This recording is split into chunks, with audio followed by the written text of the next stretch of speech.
హల్లెలూయా.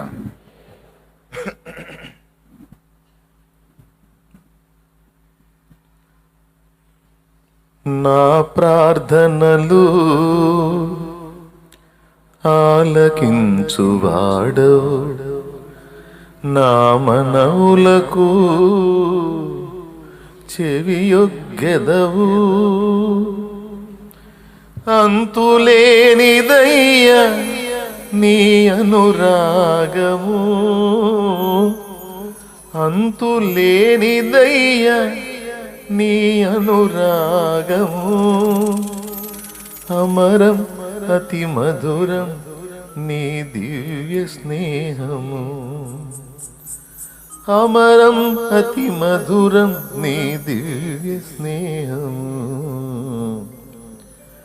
అందుకొనుము దేవా ఆరాధన,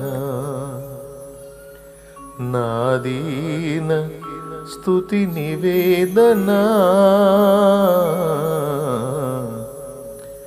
అందుకొనుము దేవా ఆరాధన.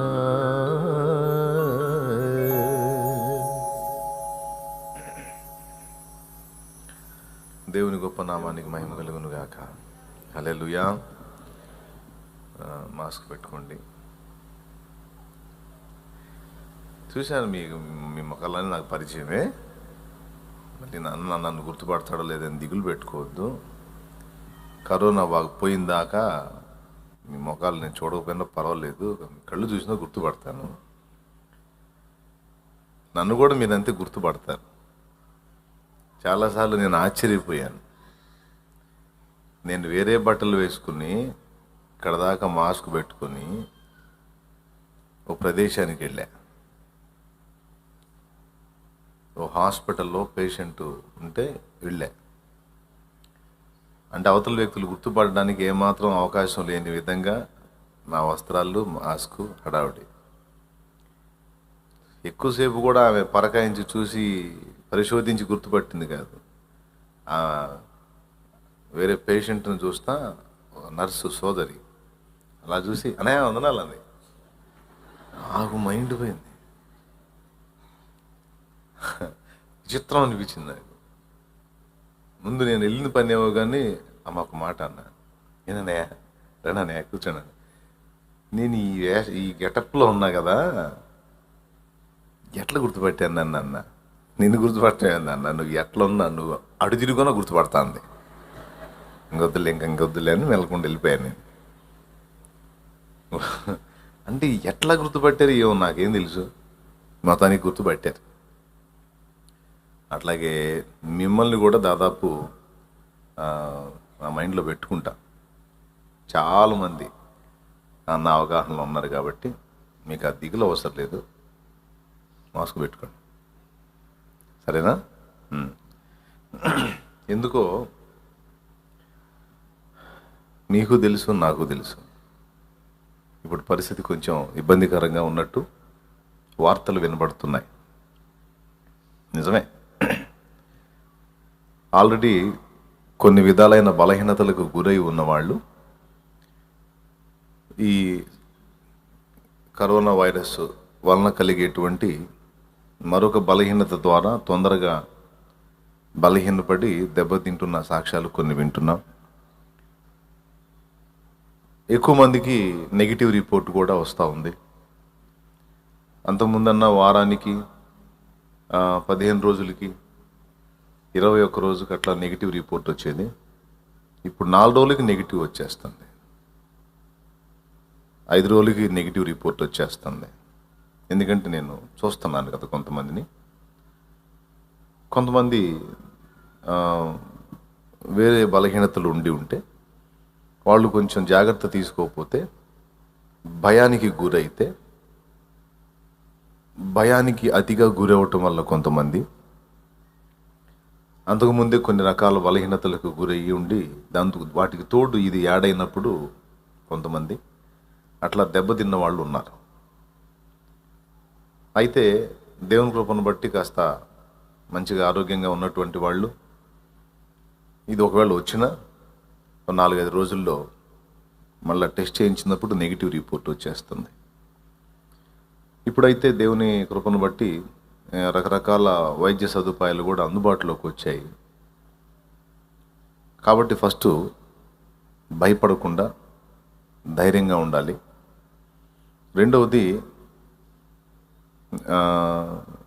వ్యాక్సిన్ వచ్చింది కదా, మందులు వచ్చినాయి కదా, మరి చాలామందికి నెగిటివ్ రిపోర్ట్ వస్తుంది కదా అని నిర్లక్ష్యంగా తిరగటం మంచిది కాదు. స్వయంకృతాపరాధము అని ఒక మాట ఉంది, మీకు ఎంతమందికి తెలుసు? స్వయంకృతాపరాధం. ఇంతమందిలో ఒక 4-5 చేతులు ఎత్తారు, అంటే చాలామందికి తెలియదు. స్వయంకృతాపరాధము అంటే మనంతట మనమే తెలిసి చేసుకున్న అపరాధం. రోడ్డు మీద చేతులతో బైక్ నడపాలి, దాంతోపాటు హెల్మెట్ పెట్టుకోవాలి. చేతులతో నడపాలి, హెల్మెట్ పెట్టుకోవాలి, తగిన స్పీడ్లో వెళ్ళాలి. నేను అప్పుడప్పుడు హైవే మీద చూస్తూ ఉంటా, చేతులతోనే నడుపుతాడు కానీ వాడు పడేసి నడుపుతుంటాడు. బండిట పోతుంటుంది అని పోయేటప్పుడు ఎలాగ బెండ్ చేస్తాడు. అర్థమైందా? ఏ మాత్రం కొంచెం టైర్ అట్లా కిందికి స్కిడ్ అయిందంటే ఇంక ఇటు మార్చిరులనే. అర్థమైందా? కుటుంబ సభ్యులేమో బయట, వాడేమో లోపల. అది స్వయంకృత అపరాధం. ఆ మిడిమేళ పోకళ్ళు అన్నమాట, పడేసి తోలటం. వాడు అట్ట పడేసి తోలితే రోడ్డు మీద పోయేవాళ్ళు ఎవరు వాడిని పట్టుకొని కిరీటం పెట్టారు?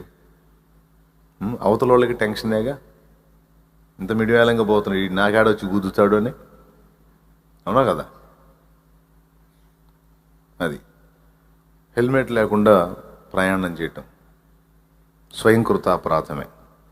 ఎందుకంటే రక్షణ కవచాలు పెట్టుకోవాలి,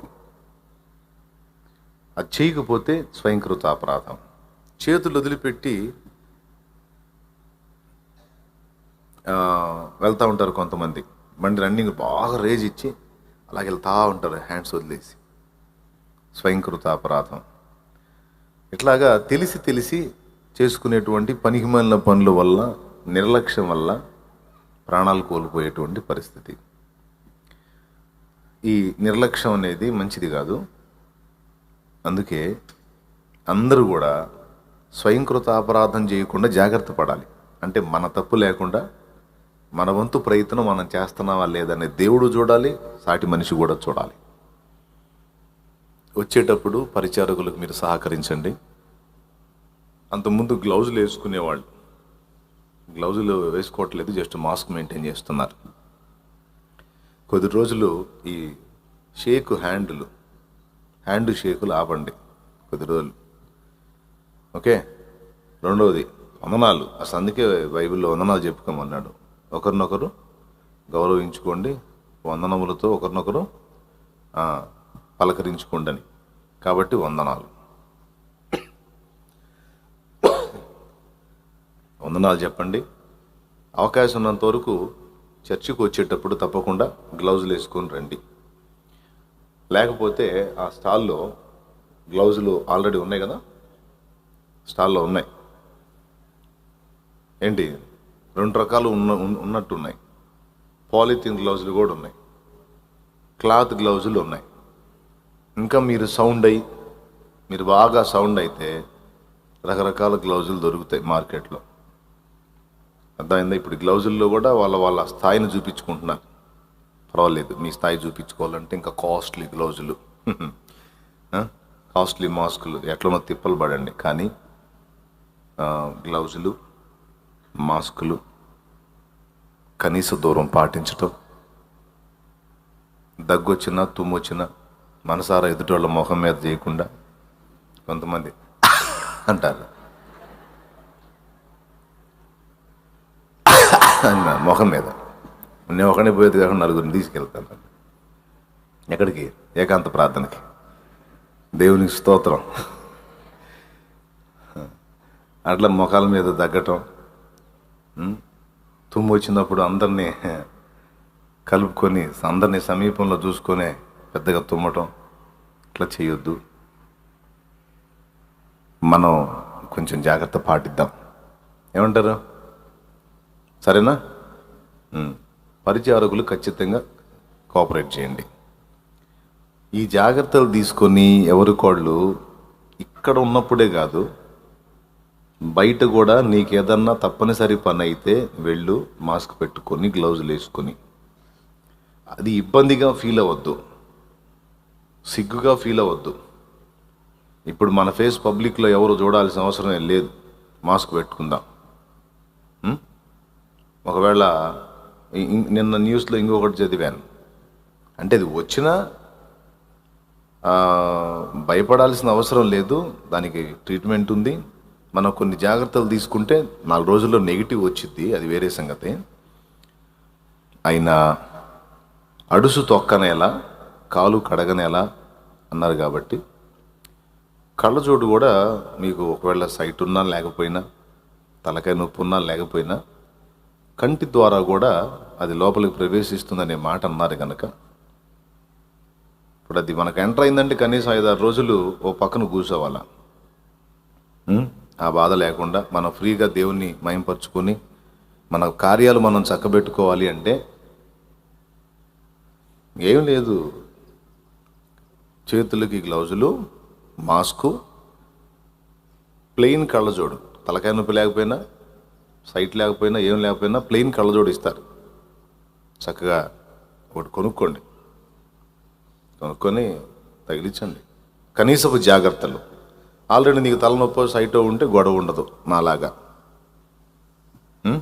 గొడవ ఉండదు. లేదంటే అట్లాంటిది ఏదన్నా రావాలన్నా ప్రార్థన చేయండి. అప్పుడు మరి ఎందుకు గొడవ? ఇప్పుడు ఏంది కళ్ళజోడు పెట్టా అంటారు. ఎదుటోళ్ళకి అదేందో నాకు అర్థం కాదు, దీన్ని కళ్ళజోడు పెట్టే ఏంది అంటాడు. కళ్ళు ఉన్నప్పుడు, కంటికి సమస్య ఉన్నప్పుడు పెట్టుకుంటాం. కళ్ళజోడు పెట్టావే అంటారు. ఏం సోక్ కోసం పెడతారు ఏంది?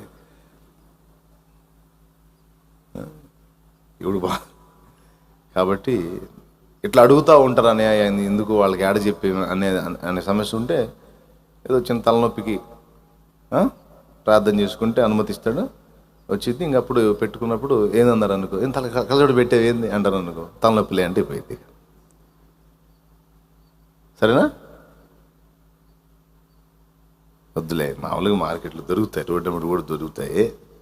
వాటికి ఏమి ఉండదు, తలనొప్పి పవర్ ఉండదు, లేకపోతే సైట్ పవర్ ఉండదు, ఏమి ఉండదు. ప్లెయిన్ గ్లాసెస్ ఉంటే చక్కగా తీసుకొని పెట్టేసుకోండి.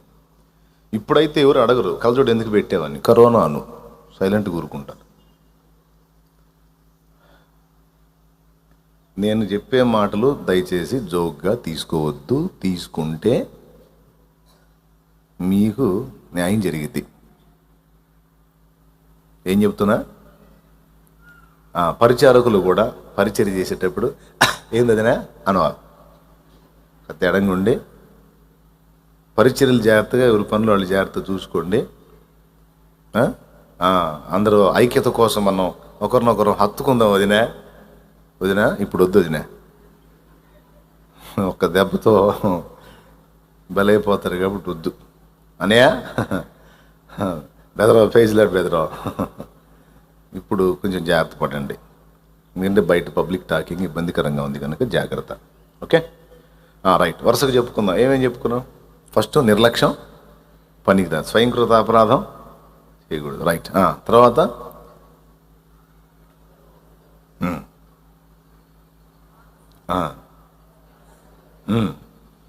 మా వాడు ఒకటి తీసుకొచ్చాడు, అది మాస్క్ ఉంది, పైన ఫిల్మ్ కూడా ఉంది. అది ఇబ్బంది అనుకుంటే కళ్ళజోడు పెట్టుకో, ఎందుకంటే కంటి ద్వారా కూడా ప్రవేశిస్తుందని నిన్న పేపర్లో చదివాను. ఏ విధంగా ప్రవేశించినా, ఇప్పుడు ఇలా ప్రవేశిస్తుందంట, అలా ప్రవేశిస్తుందంట అని నేను భయంకరంగా దాన్ని వర్ణించాను అనుకో, ఆల్రెడీ వచ్చిన వాళ్ళు కొంతమంది ఉంటారు, ఇళ్లలో కూర్చొని చూస్తూ ఉంటారు లైవ్, వాళ్ళు అదురుకునే అవకాశం ఉంది. వామ్మ ఎంత భయంకరంగా చెబుతున్నాడు, ఏందమ్మ అన్న నాకు వచ్చిందిగా, మరి ఏమైద్దో ఏమో అని నేను చెబుతున్నాను. ఏం భయపడద్దు, 4-5 రోజులు ఓపిక పట్టు, తప్పకుండా మళ్ళీ నెగిటివ్ వచ్చేస్తుంది. అయితే ఫస్ట్ గుర్తుపెట్టుకోండి, అనుమానం తగిలినప్పుడే వెంటనే టెస్ట్ చేయించుకొని వెంటనే ట్రీట్మెంట్ స్టార్ట్ చేసుకోండి. దానికల్లా మీరు గుర్తించాల్సిన, ఇప్పుడున్న పరిస్థితుల్లో ఫస్ట్ గుర్తించాల్సిన సంగతి చెప్తున్నా. కరోనా వైరస్ విషయంలో మనం ఆలస్యంగా స్పందించకుండా త్వరగా స్పందించినట్టయితే ప్రాబ్లం ఉండదు. అయ్యేదోలే ఎండలు కదో కాస్త జ్వరం వచ్చి ఒళ్ళు ఎచ్చబడిందిలే, నాకేముంటుంది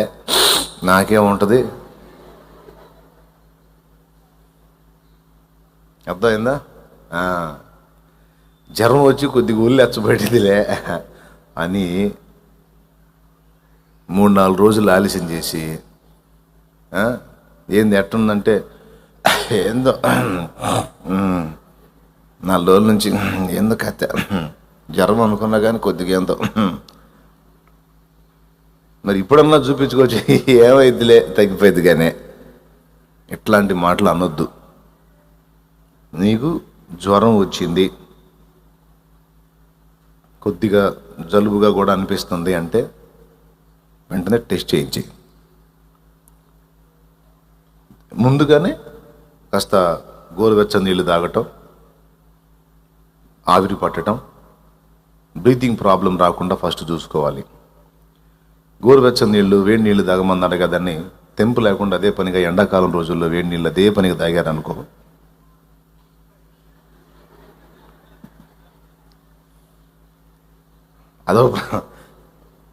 అదో ప్రాబ్లం వచ్చింది. ఎందుకంటే మీకు తెలుసు ఎక్కువ వేడి నీళ్ళు తాగితే ఏం జరిగిద్దో. ఏదన్నా ఇక ఇబ్బంది, ఈ విషయంలో ఇబ్బంది పడేవాళ్ళు కాస్త తీసుకునే ఇబ్బంది లేదు, కానీ ఆ ప్రాబ్లం లేని వాళ్ళు తీసుకుంటే ఈ సంగతి ఏవో కానీ బాటిల్ ఒకటి పెట్టుకొని బబ్బవాల్సి వచ్చింది. సో ఏదైనా అతి చేయకుండా జాగ్రత్తగా నీ దగ్గర లక్షణాలు కనిపించినప్పుడే వెంటనే టెస్ట్ చేయించుకొని ఫ్యామిలీలో నుంచి సపరేట్గా ఉండి నీ జాగ్రత్తలు నువ్వు తీసుకో. ఇప్పటి వరకు దెబ్బతిన్న వాళ్ళు ఎక్కువ శాతం మంది సమస్య తమకి కనబడినా ఇది అది కాదులే అని నిర్లక్ష్యంతో మొదటి రోజు స్పందించాల్సింది 4వ రోజు 5వ రోజు స్పందించారు. మొదటి రోజు స్పందించాల్సింది బాగా బలహీనతకు గురైన తర్వాత స్పందించటం వల్ల ఇక తీరా వాళ్ళకి వైద్యం అది ఇది మళ్ళీ వైద్యం దగ్గర కొంత లేటు. ఇప్పుడు ఇంకో ప్రాబ్లం ఏంటంటే హాస్పిటల్లో బెడ్లు ఫుల్ అయి ఉన్నాయి, ఏ హాస్పిటల్లో ఖాళీ లేవు. హాస్పిటల్లన్నీ కళకళలాడుతున్నాయి పేషెంట్లతో. కాబట్టి మందుల కొరత ఏర్పడే అవకాశాలు ఉండొచ్చు, బెడ్లు అయితే ఖాళీ లేవు. అందుకని చూడండి, మనం ఒకడిని పేషెంట్ని తీసుకెళ్ళి హాస్పిటల్ ముందు నిలబెట్టుకుని బెడ్ ఖాళీ లేదు అంటే ఎంత వేదన ఉంటుందో చూడండి మనకి. సివియర్ అయినప్పుడు ఆ పరిస్థితి వస్తుంది. అందుకని ఇంకా జోక్ చేయను, సీరియస్గా చెప్తాను. దయచేసి ప్లీజ్ మీకు వందనాలు చేసి చెప్తున్నాను, మన వాళ్ళందరికీ చెప్పండి, జాగ్రత్తలు తీసుకోండి. మొట్టమొదటిది ఏంటంటే, కాస్త ఒళ్ళు నొప్పులు జ్వరంగా అనిపించి కొంచెం జలుబు సంబంధమైన సూచన ఏదైనా నీకు కనబడినప్పుడు వెంటనే జాగ్రత్త తీసుకొని దాని విషయంలో వెంటనే టెస్ట్ చేయించుకొని సపరేట్ అయిపోయి ఇంట్లోనే ఒక పక్కన ఉండి మిగిలిన వాళ్ళని నిన్ను కలవనీయకుండా కొంచెం బలహీనత కనపడుతుంది కనుక నేను సపరేట్ అవుతాను, మీరు జాగ్రత్త అని సపరేట్ అయిపోయి దానికి సంబంధించినటువంటి మెడిసిన్స్ కొన్ని చెప్పారు కదా, అవి వాడుకుంటా, గోరువెచ్చని నీళ్ళు కాస్త అప్పుడప్పుడు తీసుకుంటా, ఎప్పుడు పొద్దుస్తమానం కాదు అప్పుడప్పుడు తీసుకుంటా, కాస్త ముక్కు పడిసం పడితే ఆవిరి పట్టుకుంటా, జాగ్రత్తగా ఉండండి. ఇది ఇంకొక మాట కూడా చెప్తాను, ఇది వేసవి కాలం. వేసవి కాలంలో ఏ పని చేయకపోయినా, ఏ బలహీనత లేనివాడికైనా ఈ ఎండ తీవ్రతకి అధిక ఉష్ణోగ్రత వలన నీరసం వస్తుంది. ఏమొస్తుంది? నీరసం వస్తుంది. మీరు ఒకటి గుర్తించారా? ఎండాకాలమే ఎందుకు మనుషులు ఎఫెక్ట్ అవుతున్నారో? చలికాలంలో వాస్తవంగా విస్తరించిద్ది అనుకున్నాం, వర్షాకాలం చలికాలం అప్పుడేం లేదు, కానీ వేసవి కాలంలోనే ఎక్కువ కొంతమంది సివియర్ అవుతున్నారు. ఎందుకంటే ఈ బలహీనతకు తోడు ఈ ఉష్ణోగ్రత, వేసవి తాపం వల్ల నీరసం అనేది ఒకటి ఎంటర్ అయింది. ఈ నీరసం, ఈ బ్రీతింగ్ సమస్య, ఇవన్నీ కలిపి మనిషి తొందరగా డేంజర్ కండిషన్లోకి వెళ్తున్నాడు. అందుకని అవసరం ఉంటేనే బయటికి రా. రోజు పనిచేసి సంపాదించాలనే లేదు. దేవునికి స్తోత్రం. కాస్త ఒక 2-3 రోజులకి ఉంది, ఇబ్బంది లేదంటే రెస్ట్ తీసుకో, ఓకేనా? మళ్ళీ 1-2 రోజులు చేసుకొని కాస్త రెస్ట్ తీసుకో. ప్లీజ్ అర్థం చేసుకోండి. కొద్ది రోజులు బయట తిరగటం మానేయండి. అది అన్న, మరి ఇల్లు గడవాలి కదన్న అంటే, నువ్వు బయటికి వెళ్ళి పని చేసుకొని కుటుంబాన్ని పోషించుకోవాలని నాకు కూడా తెలుసు. నేను చెప్పేది ఏంటంటే, అంతకుముందు రోజు వెళ్ళే వ్యక్తివి కాస్త ఒక 2 రోజులు వెళ్ళి 2 రోజులు తప్పదు ఇప్పుడున్న పరిస్థితుల్లో. లేదన్నా నేను రెగ్యులర్గా వెళ్ళాల్సిందే, నాకు అప్పులు ఉన్నాయి, సమస్యలు ఉన్నాయంటే తగు జాగ్రత్తలు తీసుకొని వెళ్ళు. మనం ప్రాణాలతో ఉండి కుటుంబాన్ని కూడా లాక్కొచ్చుకోవాలి. కాబట్టి ఈ విషయాలు జాగ్రత్తలు తీసుకోండి. లక్షణాలు కనబడిన వెంటనే ట్రీట్మెంట్ మొదలు పెట్టాలి, ఆలస్యం చేయొద్దు, ఓకేనా? ఎందుకు దీని గురించి ఇలా చెప్తున్నానంటే, దేవుని వాక్యం ఆల్రెడీ కొన్ని మాటలు మనం విన్నాం. అందులో నుంచే మన మీద దేవునికి ఉన్న ప్రణాళిక సాతానుకు కొంత అవగాహన ఉంది కనుక, మన ద్వారా దేవుడు జరిగించాలనుకున్న పని జరగకుండా అడ్డగించడానికి మనల్ని స్వయంకృత అపరాధం అనే పాపంలో పడేసి చంపటానికి చూస్తాడు సాతాను. ఆ ఛాన్స్ వాడికి ఇవ్వకూడదు. నేను బాగుండాలి, బతికుండాలి, దేవుని పని చేయాలి,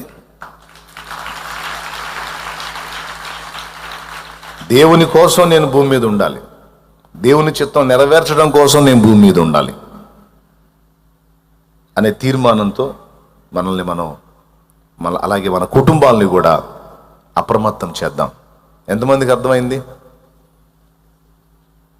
నిజంగా అర్థమైందా? ఏమర్థమైంది?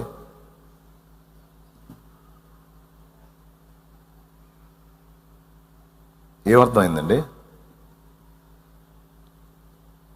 అయ్యా, కరోనా వస్తుందని జాగ్రత్తలు చెబుతున్నావు లేరా బాబా, మాకు అర్థమైంది కానీ సాగు కొట్టకరా, మాకు తెలుసు. కానీ నువ్వు చెప్పయ్యా, నువ్వు చెప్పే వాక్యం ఏదో చెప్పు, లేకపోతే వదిలిపెట్టి పెందలాడిపోతాం అనుకుంటున్నారు కదా?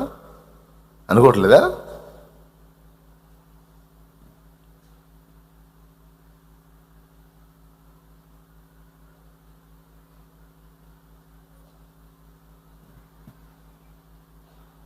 వచ్చే ఆదివారం ఖచ్చితంగా నేను చెప్పిన నియమాలన్నీ ఆ వాకిటి దగ్గర నేనే నిలబడి చూస్తా.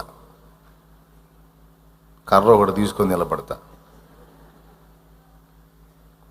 ఇదేంది పాస్టర్ కర్ర తీసుకొని నిలబడటం ఏంటంటే, పౌలు చెప్పాడు నేను బెత్తంతో రావాలా మామూలుగా రావాలా.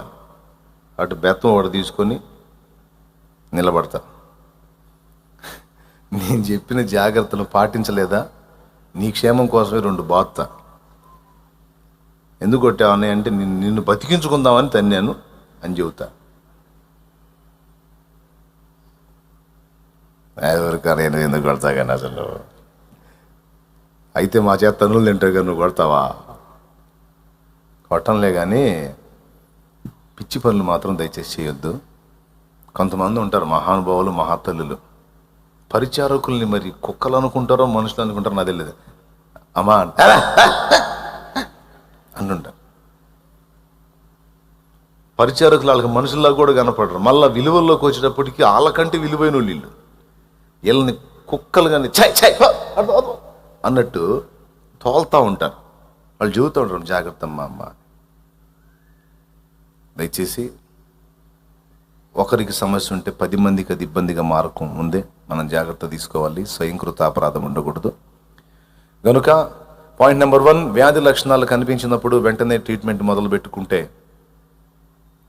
2-3 రోజులు, 4-5 రోజుల్లో నెగిటివ్ రిపోర్ట్ వచ్చేస్తుంది.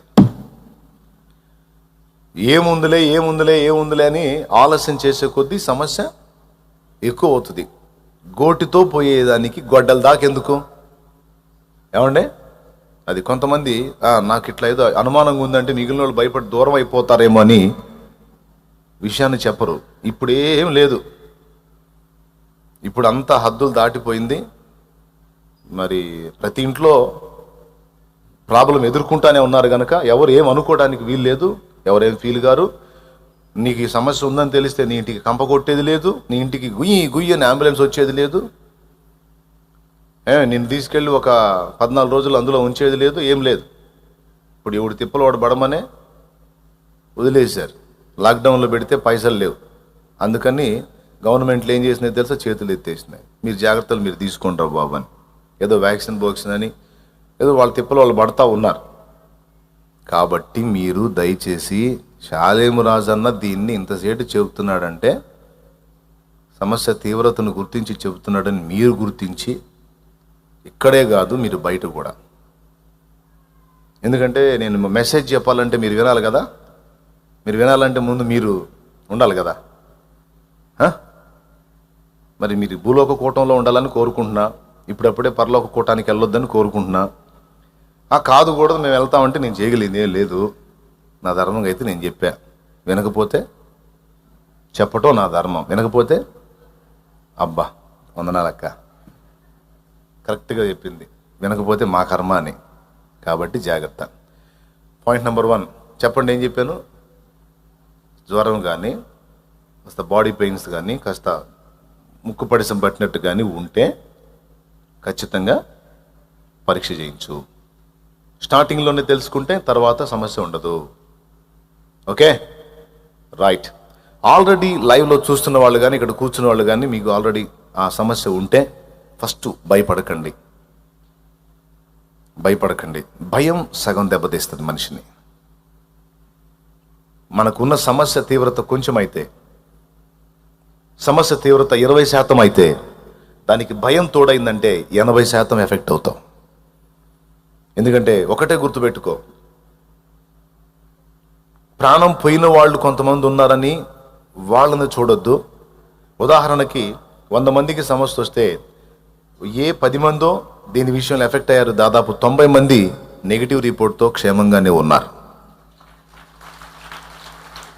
నువ్వు చూడాల్సింది దెబ్బతిన్న 10 మందిని కాదు, క్షేమంగా ఉన్న 90 మందిని. ఇది గుర్తు చేసుకున్నప్పుడు ముందు ధైర్యం వచ్చింది. దేవునికి మహిమ. దాన్ని ఎప్పుడైతే మనం గుండె ధైర్యం కలిగి ఉంటామో మనలో ఇమ్యూనిటీ పవర్ అనేది డెవలప్ అవుతుంది. సమస్య మీద పోరాటానికి శక్తి వస్తుంది. అందుకే యేసయ్య చాలాసార్లు తన బిడ్డలందరినీ, మనందరికీ కూడా చెప్పే మాట, శిష్యులందరికీ చెప్పిన మాట భయపడకుడి అని. ఫస్ట్ చెప్పిన మాట ఏంటి? భయపడకుడి అని. గనుక మనం ఒకవేళ ఆల్రెడీ ఆ సమస్యకు గురైనటువంటి వాళ్ళు ఎవరైనా ఉంటే ఫస్ట్ భయపడొద్దు, ధైర్యం తెచ్చుకోండి. 90 మంది క్షేమంగా ఉన్నారు. 10 మందో అది కూడా వేరే వేరే సమస్యలు, దానికి తోడు ఇది యాడ్ అవ్వటం వల్ల ఎఫెక్ట్ అయ్యారు. దెబ్బతినలేదని నేను చెప్పట్లా. 100లో 10 మంది దెబ్బతింటే 90 మందికి నెగిటివ్ రిపోర్ట్ వచ్చి క్షేమంగా ఉన్నారు. కాబట్టి వాళ్ళని బట్టి ధైర్యం తెచ్చుకొని, మరి ఆల్రెడీ వచ్చి ఉంటే మీకు తప్పకుండా ఇంకా ఇప్పటికే 2-3 రోజులు అయి ఉంటే వచ్చి ఇంకా 2-3 రోజుల్లో నెగిటివ్ రిపోర్ట్ వచ్చింది. భయపడద్దు, తగు జాగ్రత్తలు తీసుకోండి. అది ఇంకొకళ్ళకి వ్యాపించకుండా మాస్క్ మీరు ధరించి మీరుండే జాగ్రత్తల్లో మీరు ఉండండి. ఈ మాస్క్ పెట్టుకొని ఈ జాగ్రత్తలు తీసుకోవటం వల్ల 2 లాభాలు. ఒకటి, మనకు ఒకవేళ సమస్య లేకపోతే ఎదుటివారి నుంచి మనకు రాకుండా భద్రత. ఒకవేళ మనకు ప్రాబ్లం ఉంటే మన వల్ల ఎదుటోడు బలి కాకుండా వానికి భద్రత. కాబట్టి ఇవి మనం ధరించడం వల్ల మనకు మేలు. 2వది, లక్షణాలు కనపడితే వెంటనే జాగ్రత్తలు తీసుకోండి. 3వది, అవసరం ఉంటేనే బయటికి రండి, లేకపోతే అనవసరంగా మాత్రం వేరే వేరే కాలక్షేపాలకి బయటికి ఇప్పుడున్న పరిస్థితిలో రావద్దు. బుద్ధిమంతుడు లేక నీతిమంతుడు ఆపద వచ్చుట చూచి దాగుకొనును అని రాస్తుంది. తెగులు రేగి ఉంది గనక దాన్ని బారిన పడి మనం ఇబ్బందులు పడకుండా, ప్రాణమే పోకపోవచ్చండి. ఒక 5-6 రోజులు ఒక పక్కన ఉండాలంటే ఎంత బాధగా ఉంటుంది. 5-6 రోజులు ఎవరిని టచ్ చేయకుండా ఒక పక్కన ఉండాలి అంటే చాలా ఇబ్బంది కదా. కాబట్టి ఆ పరిస్థితి రాకుండాన్నట్లు మీరందరూ ఆరోగ్యంగా ఉండాలి, క్షేమంగా ఉండాలని ఈ మాటలు చెప్తున్నాను నేను, జాగ్రత్త కోసం. హల్లెలూయా. ముందు మరి సహోదరుడు చెప్పినటువంటి వాక్యాంశం మీరు విన్నారు, ఆల్రెడీ వాక్యం విన్నారు. కాబట్టి నేను ముగిద్దాం అనుకుంటున్నా. వాక్యం ఏం చెప్పాడో తెలుసా మీకు? సాతానుకు తెలిసిన రహస్యములు, సాతానుకు ముందే తెలిసిన రహస్యములు ఏమేమిటి అంటే దేవుని రహస్యాలు తెలుసు, వాటి రహస్యాలు తెలుసు, మన రహస్యాలు కూడా తెలుసు. దేవుని రహస్యాలు తెలుసు నంబర్ 1. వాటి భవిష్యత్తు, వాటికి జరగబోతున్నటువంటి పరిస్థితులు ఏమిటో ఆ రహస్యాలు తెలుసు నంబర్ 2. దేవుని పిల్లలమైన మన రహస్యాలు కూడా వాటికి తెలుసు. 3. దేవుని రహస్యాలు ఎట్లా తెలుసు అంటే, ఒకసారి మీరు యెహెజ్కేలు గ్రంథం తీసుకున్నట్లయితే, దయ్యాలన్నిటికీ నాయకుడు ఎవరు?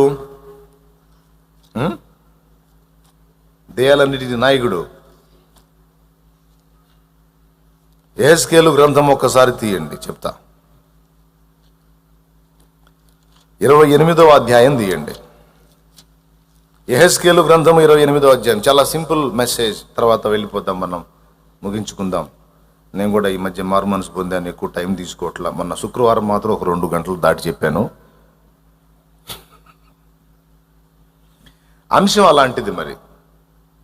కాబట్టి ఎక్కువసేపు ప్రసంగం వచ్చినప్పుడు మనం పౌలు అనుభవంలో ఉన్నాం అనుకోవాలి. దేవునికి మహిమ. అర్థమైందా? తక్కువ అంశం వచ్చినప్పుడు పేతురు అనుభవంలో ఉన్నాం అనుకోవాలి. పేతురు 15 నిమిషాలు కూడా ప్రసంగం చేయాల, 3000 మంది బాప్తీసం పొందారు.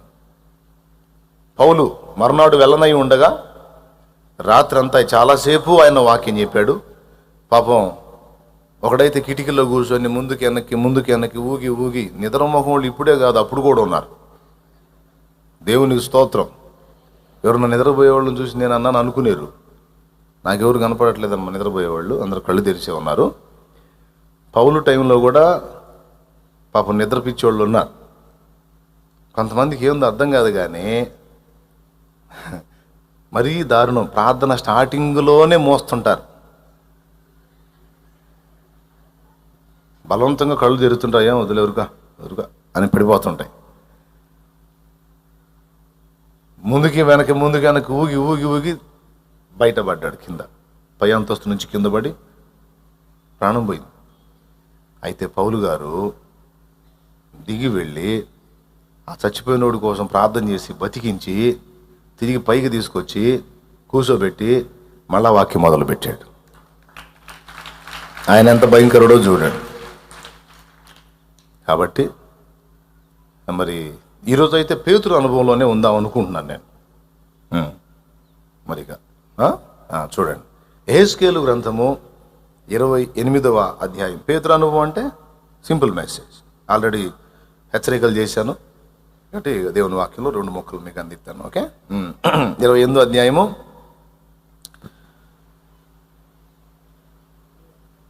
8వ వచనం చదువుదాం. కరెక్ట్గా ఒక్కటే ఒక మాట చూసేసుకుందాం, మరి ఎక్కువ ఇది కాకుండా.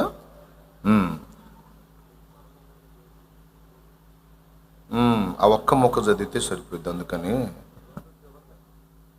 అయ్యా చదువు నాయన, చాలా ఒక్క మొక్క చాలు. 28వ అధ్యాయము 2వ వచనం. నరపుత్రుడా, తూరు అధిపతితో ఇలాగు ప్రకటింపుము, ప్రభువుకు యెహోవా సెలవిచ్చున్నదేమనగా, గర్విష్ఠుడవై నేనొక దేవతనైనట్టు సముద్రము మధ్యను నేను ఆసీనుడనై ఉన్నానని నీవు అనుకొనుచున్నావు. నీవు దేవుడవు కాక మానవుడవై ఉండియు దేవునికి తగినంత అభిప్రాయము కలిగి ఉన్నావు. నీవు దానియేలున కంటే జ్ఞానవంతుడవు, నీకు మర్మమైనది ఏదియూ లేదు. ఇది విషయం. ఎవరిని గూర్చి ఈ మాట మాట్లాడుతున్నాడు? తూరు అధిపతితో అన్నాడు. మానవుడు అని కూడా అన్నాడు. తూరు అధిపతి అన్నాడు, మానవుడు అన్నాడు. తూరు అనేది భూమి మీద ఉన్న ఒక ప్రాంతం. మానవుడు అంటే భూమి మీద నిర్మితమైన ఒక నరమాత్రుడు. వినాలి, పాయింట్లోకి వస్తున్నాను, జాగ్రత్తగా వినండి. ఇప్పుడు ఈ మాట సాతానును గూర్చినదే అని ఎలా మనం అర్థం చేసుకోవాలి?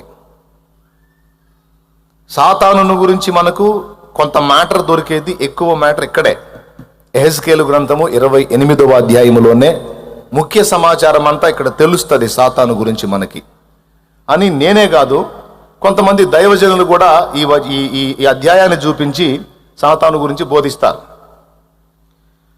తూరు అధిపతి మానవుడు అని ఉంది కదా, మరి ఇది సాతాను గురించి ఎలా అనుకోవాలి అని మీకు ఒక ధర్మ సందేహం రావచ్చు. ఇక్కడే కాదు, దానియేలు గ్రంథం 10వ అధ్యాయంలో కూడా గాబ్రియేలు దూత దానియేలు దగ్గరికి వచ్చి,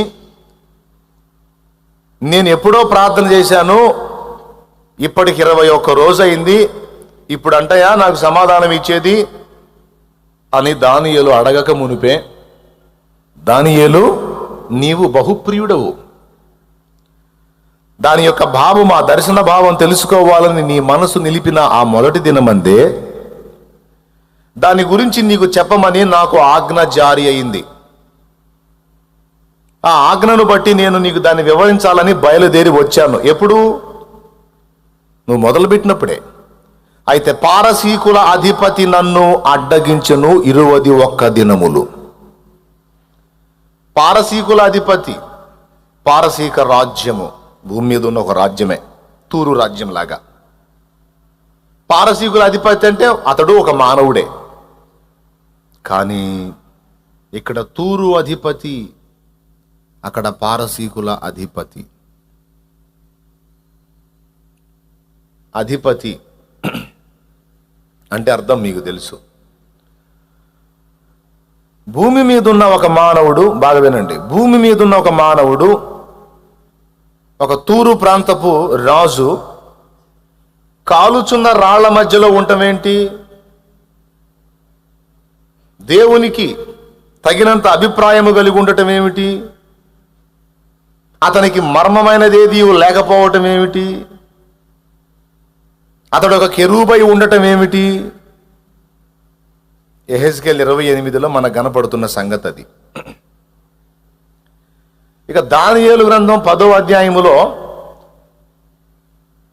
సమాచారక దూత గాబ్రియేలు, ఎవరికైనా ఏదైనా సమాచారం అందించాలంటే ఆయన వస్తాడు. ప్రధాన దూత మిఖాయేలు ఫైటింగ్ సీన్ వచ్చినప్పుడు ఆయన రన్నింగ్లోకి వస్తాడు. దానియేలు 10లో, అలాగే ప్రకటన గ్రంథం 12లో కూడా ప్రధాన దూత యగు మిఖాయేలు ప్రస్తావన, అలాగే యోధా పత్రికలో కూడా మోషే శరీరమును గూర్చి తర్కించడం జరిగినప్పుడు అక్కడ కూడా మిఖాయేలు ప్రస్తావన వస్తుంది. ఫైటింగ్ సన్నివేశంలో, యుద్ధ సందర్భంలో మిఖాయేల్ లైన్లోకి వస్తాడు. అతడు ప్రధాన దూత. ఏదన్నా సమాచారం భూమి మీద భక్తులకు అందించాలంటే గాబ్రియేలు కదులుతాడు. జకర్యా దగ్గరకు వచ్చి యోహానును గూర్చి, ఆయన పుట్టుకను గురించి, అతడు పుట్టినందున అనేకులు సంతోషించెదరు అని సమాచారం ఇచ్చినటువంటి దూత ఎవరు? గాబ్రియేల్. మరియా నీవు ధన్యురాలవు, దయాప్రాప్తురాలా నీవు ధన్యురాలవు అని రక్షకుడకు యేసు యొక్క పుట్టుకను గురించి మరియకు ముందే చెప్పిన వాడెవరు? గాబ్రియేలు. ఇలాగా దానియేలుకు దర్శన భావమని వివరించిన వాడెవరు? గాబ్రియేలు. ఈయన దేవుని దగ్గర నుండి సమాచారం తీసుకొచ్చి భూమి మీద భక్తులకు అందిస్తాడు. అందుకే సమాచారకుడు, ఇన్ఫార్మర్. ఈయన ఎవరు? గాబ్రియేల్. ఈ గాబ్రియేల్ ఒక దేవదూత. ఆయనే. ఈయన రాబోతున్నది ఎక్కడి నుంచి? దేవుని ప్రపంచంలో నుంచి భూమి మీదకి రాబోతున్నాడు, భూ ప్రపంచంలోనికి, లేదా దేవలోకము నుండి భూలోకానికి రాబోతున్నాడు. ఇతన్ని ఎక్కడ అడ్డగించాడు పారసీకుల అధిపతి? భూమండలం మీదికి రాకుండా గాబ్రియేలుని పారసీకుల అధిపతి అడ్డగించాడంటే ఇతడు నరుడై ఉంటాడంటారా? లేకపోతే మానవుని చూపించి వాని మీద ఏలుబడి చేసినటువంటి ఆ కెరూబును గురించి మాట్లాడుతున్నాడా? విషయం ఏంటంటే, ఒక రాజ్యానికి ఒక రాజు ఉంటాడండి. బాగా వినండి, ఒక రాజ్యానికి ఒక రాజు ఉంటాడు. ఆ రాజు మీద వీడు కూర్చుంటాడన్నమాట. తూరు అధిపతి ఒకడు ఉన్నాడు, వాని మీద సాతాను కూర్చున్నాడు. పారసీకుల అధిపతి ఒకడు ఉన్నాడు, వాని మీద సాతాను కూర్చున్నాడు. భూమి మీద వాడు పరిపాలన చేయాలంటే వాని పైన కూర్చున్న ఈ సాతాను యొక్క ప్రభావంతో పాలన చేస్తూ ఉంటాడు. పిచ్చి శాసనాలు చేయని, మంచి శాసనాలు చేయని. ఎక్కువ శాతం వాడు ఈ వ్యక్తిని ఎఫెక్ట్ చేస్తూ ఉంటాడు. తూరు అధిపతి మీద కూర్చున్నప్పుడు ఆ తూరు అధిపతి ఒక మానవుడై ఉంటాడు.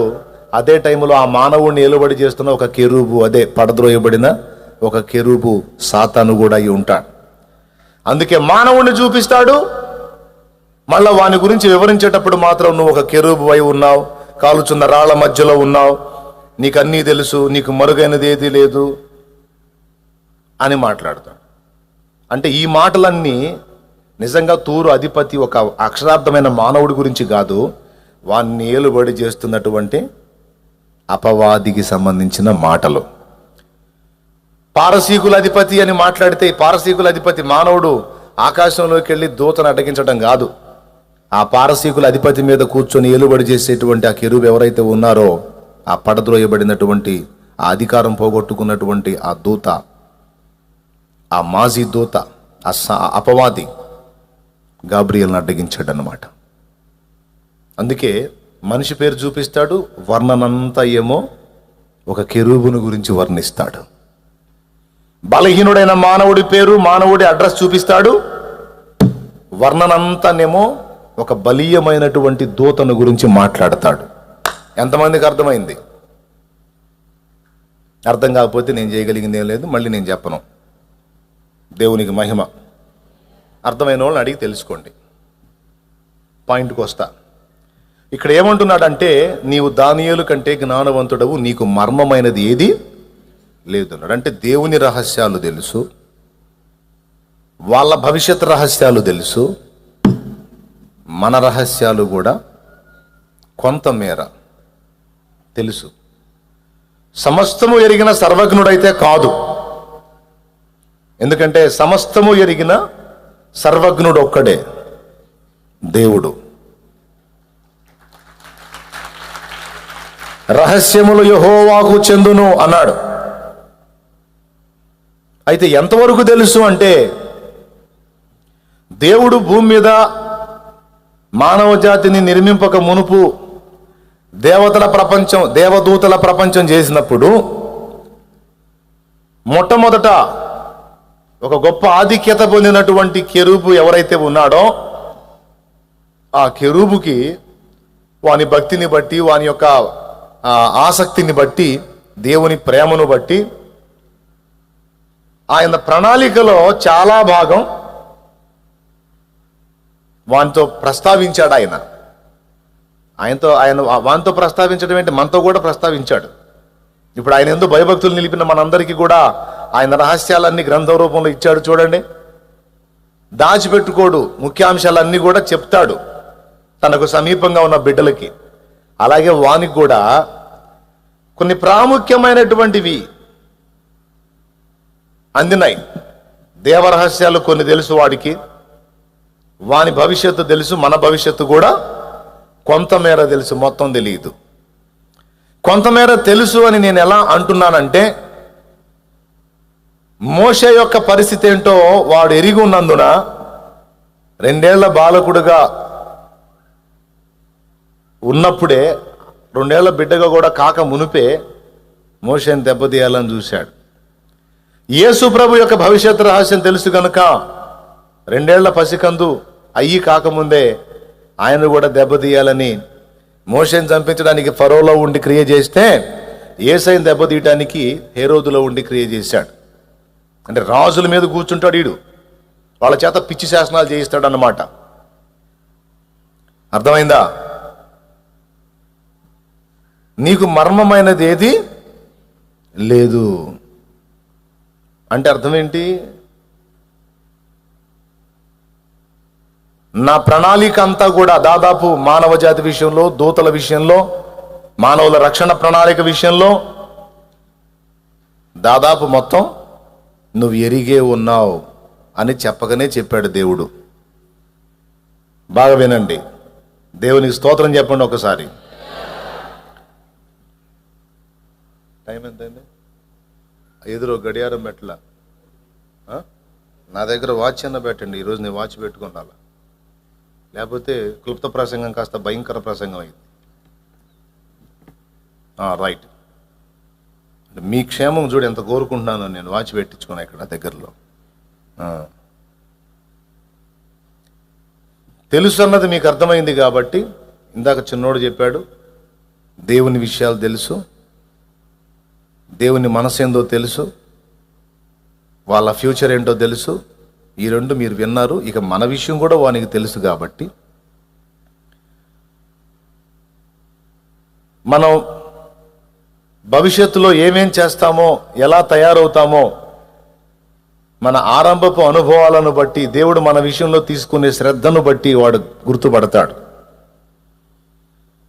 ఆయన రక్తము చేత విమోచింపబడిన మనందరం కూడా ఆయన ఆత్మ నడిపింపులోనికి వస్తామని, పరిశుద్ధాత్మ మనందరినీ కూడా బలమైన ఆయుధాలుగా తయారు చేసి వాడి రాజ్యాన్ని కూలగొట్టడానికి మనల్నే దేవుని పరిశుద్ధాత్మ వాడతాడని సాతానుకు తెలుసు. అందుకే అది నీకు గ్రహింపు కలగకుండా ఉండటానికి, నీ దృష్టిని మళ్లించడానికి వాడు రకరకాల పరిస్థితులు, ఆకర్షణలు, ఆ ప్రతికూలతలో తెచ్చి నీ ముందు పెట్టి నీ మైండ్ని డైవర్ట్ చేయడానికి ప్రయత్నిస్తాడు. మొదటిది, వీలు దొరికితే స్వయంకృత అపరాధంలో నెట్టేసి నిన్ను చంపడానికి కూడా ట్రై చేస్తాడు. ఎందుకంటే దేవుడు మనకి ఏవి దాచిపెట్టాడో, మనకి ఏవి ఇవ్వబోతున్నాడో మనకు తెలిసింది కొంచెం, కానీ మనకంటే ఎక్కువ సాతానుకు తెలుసు. వాక్యం కూడా మనకంటే ఎక్కువ బాగా తెలిసింది సైతానుకే. తెలుసా మీకు? సైతాను గాడికి వాక్యం మొత్తం తెలుసు, కాకపోతే వాక్యానికి లోబడడు. అది వాడి దరిద్రం. అర్థమైందా? వాడికి ఎంత వాక్యం తెలిసినా వాక్యానికి విధేయత చూపడో. మనకు తెలిసిన కొద్ది మాటలకు మన విధేయత చూపినందున వానికంటే మనం శ్రేష్ఠుల లెక్కలోకి వచ్చాం.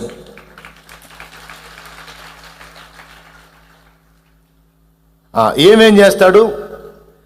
రక్షణ పొంది దేవుని చేత విమోచింపబడిన మనల్ని పరిశుద్ధాత్మ దేవుడు సిద్ధపరచుకొని వాని కోటలు కూల్చడానికి ఫిరంగి గుండ్లలాగా తయారు చేసి వాడి కోటల మీద వేస్తాడన్న సంగతి వాడికి తెలుసు. అందుకే క్రీస్తు రక్తము చేత విమోచింపబడిన బిడ్డలందరి విషయంలో వాడు దయ్యాలకు ఆర్డర్ జారీ చేశాడు. ఎప్పుడో, ఇదిగో ఎవరైతే రక్షణలోనికి వస్తున్నారో వాళ్ళ విషయంలో మీరు ఏమరపాటుగా ఉండకండి, రక్షణలోనికి రాకుండా జాగ్రత్తలు తీసుకోండి. పొరపాటున మనం మిస్ అయ్యి ఎవడన్నా రక్షణలోనికి వచ్చాడు అంటే వాని విషయంలో ఇంకా ఎక్కువ దృష్టి కలిగి ఉండండి. అర్థమైందా? ఎందుకంటే రక్షింపబడిన వాడు ఊరకుండడు. వాడు రక్షణలోకి వచ్చాడు అంటేనే వాడు పరిశుద్ధాత్మకు విధేయత చూపాడని దయ్యాలారా గుర్తుపట్టండి. ఒకడు మనం ఎన్ని అడ్డంకులు పెట్టినా వాటన్నిటినీ తెంచుకొని బాప్తీసం దాకా వచ్చాడంటే, బాప్తీసం పొందటం అంటూ చేశాడంటే వాడు ఒరిజినల్గా దేవుని పరిశుద్ధాత్మ నడిపింపును పొందుకొని ఉన్నాడు. ఏం పొందుకున్నాడు? పరిశుద్ధాత్మ నడిపింపులో ఉన్నాడు వాడు. అంటే దేవునికి అందుబాటులోకి వచ్చేశాడు. వాణ్ణి ఎట్లనన్నా కానీ దారి మళ్లించండి. వాడి విషయంలో ఏమరపాటుగా ఉన్నారా? ఫస్ట్ విషయంలో విధేయత చూపిన వాడు తర్వాత అన్ని విషయాలకు విధేయత చూపటం మొదలు పెడతాడు. అలా చూపాడా అతడు ఒక సంసోనులాగా తయారవుతాడు. సంసోనుకు రెండో ధ్యాస లేదు, ఫిలిస్తీయులకు ఏమైనా చేయాలన్నదే ధ్యాస. ఫిలిస్తీయులకు తాను ఏమైనా చేయవలనని దేవుని ఆత్మచేత రేపబడనన్న సంగతి సంసోను తల్లిదండ్రులైనా ఎరుగకపోయారని మొన్న చెప్పాను నేను. అంటే దేవుని ఆత్మ ఎస్తాయేలుకును జొరియాకును మధ్యనున్న మహానిదానులో సంసోనును రేపుటకు మొదలు పెట్టెను అని ఉంది. ఈ వచనం సాతానుకు తెలియదు. సో దేవుని రక్తములో కడగబడినటువంటి వ్యక్తులందరినీ కూడా పరిశుద్ధాత్మ సిద్ధపరిచి మన మీదకు వదులుతాడు. ఈ రక్షణ పొందినోడు ఒక్కడితో ఆగడో, అనేక మందిని పట్టుకుంటాడు. గనుక మీరు జాగ్రత్త పడి వారి దృష్టిని మళ్లించండి. కీలకమైన విషయాల్లో వాళ్ళు నిర్లక్ష్యం చేసేటట్టు జాగ్రత్తలు తీసుకోండి. కీలకమైన విషయాలు, ముఖ్యమైన ఏవైతే ఉన్నాయో వాటిని వాళ్ళు అశ్రద్ధ చేసేటట్టు వాళ్ళ దృష్టి మళ్లించండి. దయ్యాలారా, లేకపోతే తొందరగా మన ఆట ముగిసిపోతుంది అని వాడు ఎప్పుడో హుకుం జారీ చేశాడు. ఇప్పుడు దయ్యాలు అవి అమల్లో పెట్టి రక్షణ పొందిన ప్రతి విశ్వాసికి కనీసం ఒక 1/2 డజన్ దయ్యాలు కాపలా కాస్తున్నాయి. నా అంచనా ప్రకారం కనీసం ఒక 1/2 డజన్ దయ్యాలు కాపలా కాస్తున్నాయి. కీలకమైన విషయాలను నిర్లక్ష్యం చేయించడానికి. ఆ నిర్లక్ష్యతలో మొట్టమొదటిది, దావీదు అన్నట్టుగా మనం అనకుండా మనకు విరక్తి కలిగే సన్నివేశాలు రప్పించి చావును కోరే మాటలు మనం మాట్లాడడానికి అవి పరిస్థితులు కల్పించి రేపుతా ఉంటాయి. కొంతమంది కుటుంబాల్లో తరచుగా మాట్లాడతారు, ఈ బాధలన్నీ పడేకాడికి సస్తేనన్నా పోయిద్ది పేడ వదిలి, చావన్నా రావట్లా నాకు, చావు చావు చావు చావు రావాలా నాకు, చావు రావట్లా, చచ్చిపోతే బాగుండు, చచ్చిపోతే పీడ పోయిద్ది, చచ్చిపోతే ఈ టెన్షన్స్ ఉండవు, చచ్చిపోతే ఈ బాధలు ఉండవు, ప్రాణం పోతే ఈ వేదన ఉండదు, చచ్చిపోతే ఈ బాధల బందీలు ఉండవు, ఈ బంధకాల బందీలు ఉండవు, ఈ బంధువుల బందీలు ఉండవు, ప్రశాంతంగా ఉంటా, హాయిగా ఉంటుంది, సుఖంగా ఉంటుంది, 5 నిమిషాలు చస్తే బాగుంటుంది, చస్తే బాగుంటుంది, చస్తే బాగుంటుంది అని మన హృదయము చావును వాంఛించున్నట్లు ఆ దురాత్మలు ప్రేరేపిస్తాయి. ఏంటి, ఈ మాట పలకటం వల్ల సాతానుకు బలం వచ్చిద్ది, యేసయ్య మౌనం అయిపోయే పరిస్థితి వచ్చిద్దని గుర్తించరు. అది ఎరుగక చస్తే బాగుండు, చావు రావటలేదు, చావు రావాలి, చావాలి చావాలి చావాలని వాంఛ మనం పొందేటట్టు అవి రేపుతూ ఉండటం వల్ల వాడేమంటాడో తెలుసా? దేవుని ముందుకు పోయి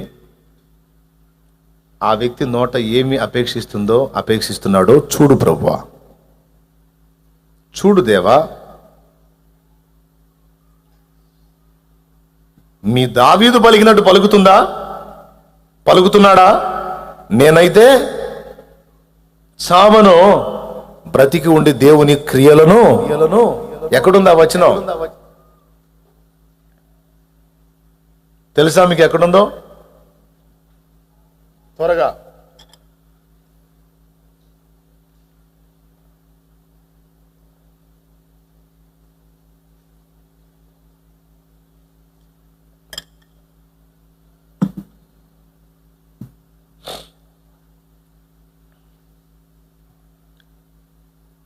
ఊరికి తెలీదా?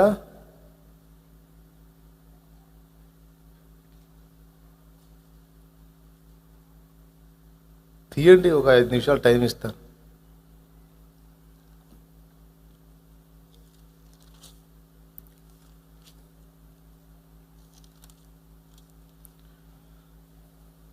మూడు అంకెలు లెక్క పెడతా.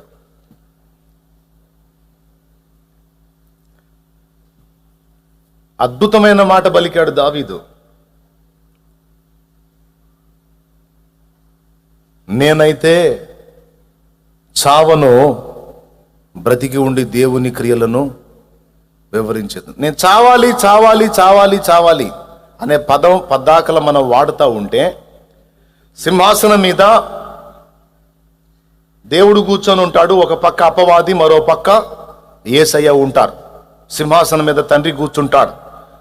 రోమాపత్రిక 8:34 ప్రకారం మన పక్షమును యేసు విజ్ఞాపన చేస్తున్నాడు. ఉత్తరవాదిగా, అడ్వకేట్గా ఉన్నాడు.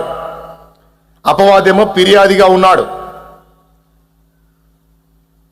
అపవాది ఫిర్యాది, ప్రభువేమో మన పక్షమున అడ్వకేట్, మనమేమో ముద్దాయిలం అన్నమాట. అపవాది గారు చెప్పిన ప్రకారం ఈ మనల్ని ముద్దాయిలు చేసేటువంటి విషయాలలో మన నోట పలికే అవిశ్వాసపు మాటలు, బలహీనమైన మాటలు సాతానుకు బలాన్ని ఇస్తాయి. యేసయ్య మౌనం అయిపోయేటట్టు చేస్తాయి. కొంతమంది తరచుగా మాట్లాడుతూ ఉంటారు, అదేదో తేలిక పదంలాగా. నేను చెప్పనా, సస్తే పీడ వదిలిపోయింది, సస్తే బాధ ఉండదు, సస్తే ప్రశాంతంగా ఉంటుంది, నాకు ఇవన్నీ వద్దు, నాకు చచ్చిపోతే బాగా అనిపిస్తుంది అనే వాళ్ళకి పదే పదే పదే పదే ఆ పదాలు మన నోట వచ్చేటట్టు దురాత్మలు చేయటం వలన ఏం జరుగుతుందో తెలుసా? చివరికి దేవుడు పర్మిషన్ ఇస్తాడు. ఏం చేస్తాడు? పర్మిషన్ ఇస్తాడు. అప్పుడు నిజంగానే చేస్తారు. ఇప్పుడు ఇలా చావడానికి కారణం ఎవరు? సదరు వ్యక్తి పదే పదే ఆ పదం వాడటం, ఆ వాంఛ కలిగి ఉండటం. దీనికి కారణం ఎవరు? దురాత్మలే. కాబట్టి ఆ పదం మన నోట వచ్చినా, మన వారి నోట వచ్చినా మనం గద్దించి చెప్పాలి, ఆ మాట వాడొద్దు. మరి ఏ మాట వాడాలి? కీర్తనల గ్రంథం తీయండి, 118వ కీర్తన 17వ వచనం. నేను అందరు చెప్పండి, పెద్దగా చెప్పండి, ఇంకోసారి చెప్పండి. సజీవుడైన యెహోవా క్రియలు వివరించెదను. అదుగో, నేను చావను, సజీవుడైన యెహోవా క్రియలు వివరించెదను. అదండి మన నోట ఉండాల్సింది. ఎన్ని సమస్యలైనా ఉండొచ్చు, ఎన్ని బలహీనతలైనా ఉండొచ్చు, ఎన్ని ఇబ్బందులైనా ఉండొచ్చు, ఎన్ని నిందలైనా కావచ్చు, ఎన్ని అప్పులైనా కావచ్చు, ఎన్ని అవమానాలైనా కావచ్చు, ఎన్ని వేదనలైనా కావచ్చు, ఎన్ని రకాల రోగాలైనా కావచ్చు,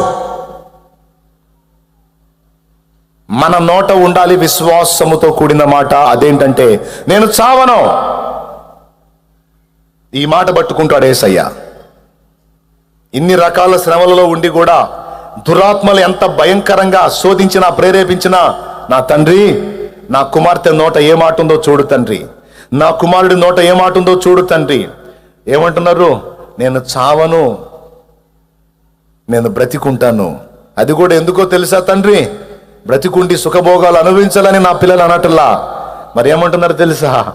నా దేవుని క్రియలు, సజీవుడనై నా దేవుని క్రియలు వివరించడానికి నేను బ్రతికుంటానని అంటున్నారు. కనుక నా బిడ్డల విశ్వాసాన్ని సిగ్గుపరుస్తావా తండ్రి అంటాడు. అప్పుడు అపవాది, వాడి దురాత్మలు నోరు మూసుకొని సైడ్ అయిపోతాయి అన్నమాట. ఇప్పుడు అబద్ధాలు ఆడకుండా చెప్పండి, కాస్త అప్పుడప్పుడు నేను వాడుతుంటానన్న ఈ మాట అన్నోళ్ళు చేయొద్దండి. పురుషుల్లో కూడా ఉన్నారు, నువ్వు షో చేయొద్దు. నాకే ఒక్కోసారి కోపం వచ్చా వస్తే అనిపించింది, మరి నాకు అనిపించినప్పుడు నీకు అనిపించింది ఏంది? అది అట్లా చేయొద్దండి. రైట్, చాలామంది చేతులు ఎత్తి చూపించారు. ఇంకెప్పుడు అలాగనొద్దు. నీకు అలాంటి పరిస్థితి, అలాంటి గలిబిలి, అలాంటి గందరగోళం తీసుకొచ్చి నీకు గోరంతల్ని కొండంతలు చేసి చూపించి నీ మనసుని అభ్యంతరపరుస్తుంది దురాత్మలని గుర్తుపట్టు. అలా నిన్ను డిస్టర్బ్ చేసి నీ నోట ఇలాంటి మాటలు వచ్చేటట్టు చేసి ఆయన చేత ఆమెన్ అనిపించడానికి పోరాడుతున్నది సాతాను, దురాత్మలు.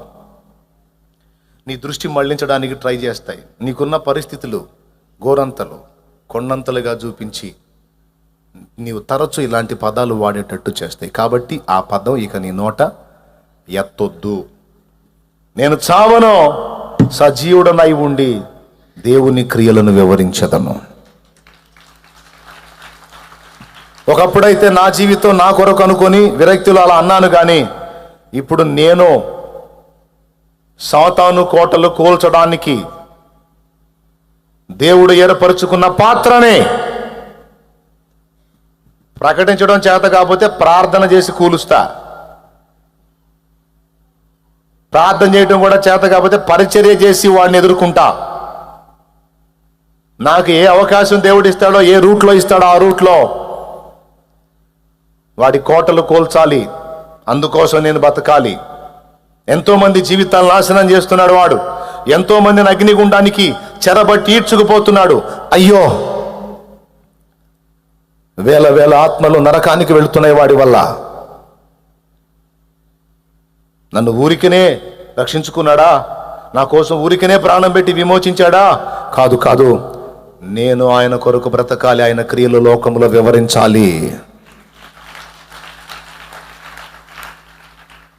దేవుని క్షమాపణ కోరాలి. దేవా నన్ను మన్నించు. చాలాసార్లు అలా అనుకున్నాను, కొన్నిసార్లు చావడానికి ప్రయత్నం కూడా చేశాను. బుద్ధిహీనురాలున్నాయి, నన్ను క్షమించు తండ్రి. ఇదిగో ఈ మాట నా గుండెల్లో పెట్టుకుంటాను. నీ దాసుడన్న మాట, నేను చావను, సజీవురాలినై నా దేవుని కొరకు బ్రతుకుతాను, నా దేవుని కొరకు జీవిస్తాను, నా దేవుని క్రియలను వివరిస్తాను. ఏం బ్రతుకుతావు, నీకింత రోగం వచ్చింది కదా, ఇంత పెద్ద జబ్బు కదా, నీకింత బలహీనత కదా, నీకింత సమస్య ఉంది కదా, ఏం బతుకుతావు అంటే, నువ్వెవరివిరా చెప్పడానికి అను. నువ్వెవరివి ఆ మాట చెప్పడానికి? రోగం ఎంత పెద్దదైనా, సమస్య ఎంత జటిలమైందైనా అది నీకు నాకు అవుతుందేమో కానీ నా దేవునికి కాదు.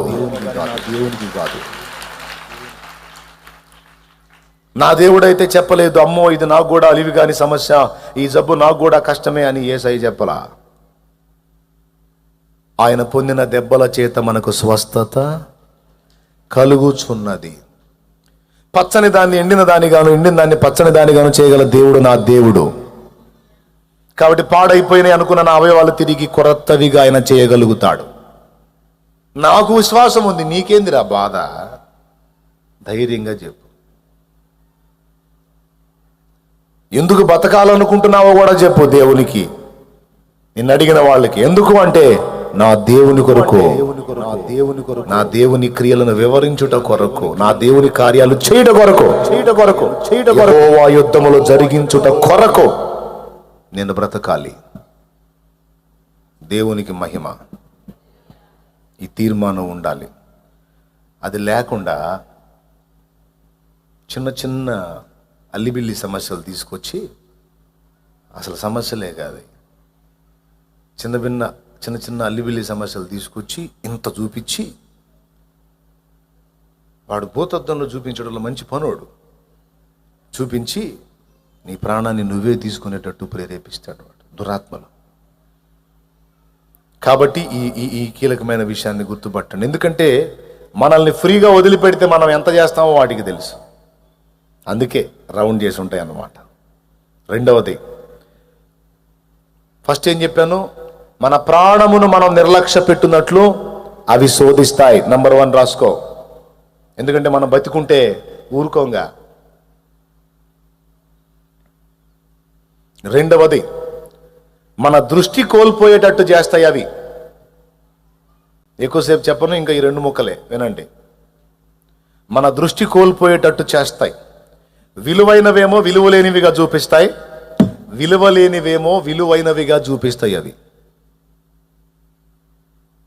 విలువైనవేమో విలువలేనివిగా చూపిస్తాయి, విలువలేనివేమో విలువైనవిగా చూపిస్తాయి.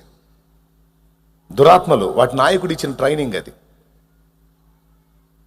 దైవ జ్ఞానం గొప్ప, మానవ జ్ఞానం గొప్ప? ఒక ముక్క చెప్పండి మీరు, పెద్దగా చెప్పాలి. దైవ జ్ఞానం గొప్ప, మానవ జ్ఞానం గొప్ప? విశ్వం గొప్ప లేకపోతే భూమండలం గొప్ప? విశ్వమంతా గొప్ప లేకపోతే ఒట్టి భూమండలం గొప్ప? రైట్. ఆదాం హవ్వలను చూడండి మీరు. అప్పటిదాకా వాళ్ళు నడిపించబడుతుంది ఏ జ్ఞానంతో? పెద్దగా ఏ జ్ఞానం వైపు తిరిగేటట్టు చేశాడు వాడు? అనంతమైన దైవ జ్ఞానము అనే ఏలుబడిలో నుంచి అల్పమైన మానవ జ్ఞానం అనే ఏలుబడిలోకి తీసుకొచ్చాడు వాడు. అంటే విలువైన దాన్ని విలువలేనిదిగా చూపించాడు, విలువ లేని దాన్ని విలువైందిగా చూపించాడు. ఈరోజు కూడా మీరు గమనించినట్లయితే దేవుని రాజ్యం, దేవుడి లోకం గురించి మనం మాట్లాడుతూ ఉంటే కొంతమంది మనసుల్లో చచ్చాక దొరికిద్దో లేదో ఎవడికి తెలుసు, ఉన్న ఈ లోకమే స్థిరం శాశ్వతం అని, ఇదే ముఖ్యమని, ఇక్కడి విషయాలే శ్రేష్టమని మనుషులు వెంపర్లాడేటట్టు రేపుతున్నాడు సైతాన్. విశ్వం గొప్పదా? సకల ప్రపంచాలు గొప్పవా? ఒక్క భూ ప్రపంచం గొప్పదా? యేసయ్య దగ్గర గోడ చూడు వాడొచ్చి విశ్వానికి అధిపతి అయిన వాణ్ణి భూమండలం మీద అధికారం ఇస్తాను, నాకు సాగిలపడు అన్నాడు. ఏది విలువైంది, ఏది విలువలేంది? దీన్ని చూపించి దీని మీద అధికారం నీకు ఇస్తాను, నాకు సాగిలపడు అన్నాడు. అప్పుడు ఆయన ఏమని అంటాడు? విశ్వానికే అధిపతినిరా నేను, అందులో ఎంత ఈ భూమండలం, కాబట్టి నేను నీకు లోబడను. నీ దేవుడైన ప్రభు, అద్వితీయ ప్రభు, ఆయనకే నమస్కరింపవలని రాయబడి ఉన్నది. సాతానా పొమ్మో అన్నాడు. కాబట్టి దృష్టి లోపం కల్పిస్తాడు వాడు. అంటే విలువైనవి విలువలేనట్టు, విలువలేనివి విలువైనట్టు. ఇప్పుడు డబ్బు సంపాదించాలండి. డబ్బు గొప్పదా, దేవుడు గొప్పడా? మీకు దండం పెడతాను, తొందరగా చెప్పండి, ఇది ముగిస్తున్నాను. పెద్దగా చెప్పండి. దేవుడే. అయితే ఇప్పుడు మీరు దేవుడు గొప్ప అనుకున్నారు, దేవుని కొరకు బతుకుతున్నారు, అది వేరే సంగతి. ప్రపంచంలో చూడండి, అసలు మీరు యేసుప్రభుని నమ్మిన వాళ్ళలో కూడా చాలామంది దేవుడు కాదు డబ్బు గొప్ప, దేవుడు కాదు అధికారం గొప్ప, దేవుడు కాదు పదవి గొప్ప, దేవుడు కాదు మనుషులు గొప్ప, దేవుడు కాదు ఇహ భోగాలు గొప్ప, దేవుడు కాదు ఐహిక సుఖాలు గొప్ప అని వెంపర్లాడట్లేదా? ఎంతమంది వెంపర్లాడుతున్నారు? మీరని కాదు, బయట వెంపర్లాడుతున్నది మీకు ఎంతమందికి తెలుసు? దాదాపు అందరికీ తెలుసు, జనాల పరుగులాటంతా. కానీ కొంతమంది మాత్రం బతకడానికి, తినటానికి, ఉండటానికి కావాలి, కానీ అదే జీవితం కాకూడదు, జీవితం అంతా దేవునికే అని మనసును డైవర్ట్ చేసుకొని దేవుని వైపు నిలబెట్టుకున్న వాళ్ళు కొందరైతే దురాత్మల చేత శోధింపబడి విలువైన దేవుని నిత్య జీవం, విలువైన దేవుని మహిమ ప్రపంచం, దాని యొక్క శ్రేష్టతను గుర్తుపట్టలేక ఎండమావి లాంటి ఈ లోకం కోసం పరుగులెత్తుతున్నారు. దేవుని ఎరిగినోళ్ళు కూడా, దేవుని ఎరిగినోళ్ళు కూడా. అందుకే చెప్తున్నా, వాడు తారుమారు చేసి చూపిస్తాడు విలువల్ని. పొద్దున్న నుంచి సాయంత్రం దాకా 8 గంటలు పని చేస్తాం. ఎందుకు? డబ్బులు వస్తాయి. పట్టుమని ఒక అరగంట మోకాళ్ళ మీద ఉండలేం. నిలువుగాళ్ల మీద 8 గంటలు ఉండగలిగిన మనిషి అరగంట సేపు మోకాళ్ళుని ప్రార్థన చేయలేడు, ప్రార్థన చేయలేదు. కారణం, చేస్తే ఏమొచ్చింది? అక్కడ చేస్తే పైసలు వస్తాయి. ఒరే నీ పైసలు సల్లంగుండా. ఏం పైసలు? ఎంత పైసలు? ఒకవేళ వస్తే ఒక 600 వచ్చిద్ది, 800 వచ్చిద్దేమో, ఇంకా నువ్వు మంచి పనుడు 1000 రూపాయలు వచ్చిద్దేమో. అంత సమయం నిజంగా నువ్వు దేవునికి ఇవ్వగలిగితే ఎంతమందిని ప్రభావితం చేసే శక్తి వచ్చిందో నీకు.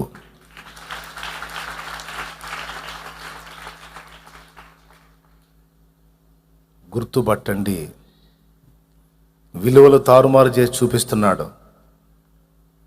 దేవుని వైపుకు ఆకర్షింపబడి దేవుని ఆత్మ నడిపింపును పొందుకొని వాడి కోటలు నీవు బీటలు వారేటట్టు కొట్టకుండా నీ దృష్టిని మళ్ళిస్తున్న సాతాను కుట్రలు, కుతంత్రాలు గుర్తుపట్టి తెలుసుకొని మీ ప్రాణమును తేలికగా ఆలోచించొద్దు, మీ సమయమును తేలికగా ఆలోచించొద్దు, మీ సాక్ష్యమును తక్కువగా ఆలోచించొద్దు, మీ బాధ్యతలను కూడా విస్మరించొద్దు. ఈ 4 మీద దెబ్బ కొడతాడు వాడు. నీ ప్రాణం పోయేటట్టు ప్లాన్ చేస్తాడు. అది నీ నోటితోనే ఆ మాటలు వచ్చేటట్టు చేస్తాడు. రెండవది, నీ దృష్టి తారుమారు చేసి విలువలేని విలువై ఉన్నట్టు నీకు చూపిస్తాడు. విలువైనవేమో అంత పట్టించుకోదగ్గవి కాదన్నట్టు భ్రమ పెడతాడు. 2, మూడవది సాక్ష్యం. సాక్ష్యం దేవుని కొరకు నీవు పరిమళించకుండున్నట్లు. మనుషులు పరలోకమందున్న మీ తండ్రిని మీ సత్క్రియలు చూసి మహిమపరచునట్లు వారి ఎదుట మీ వెలుగు ప్రకాశించనీయుడి అన్నాడు. మీ వెలుగు, సత్క్రియలు అనే వెలుగు, సత్సాక్ష్యం. దాన్ని నువ్వు నిర్లక్ష్యపరిచి వంకర టింకరగా ప్రవర్తించేటట్టు నిన్ను రేపి నీ ప్రవర్తన ఫలాన్ని లోకానికి చూపిస్తాడు వాడు.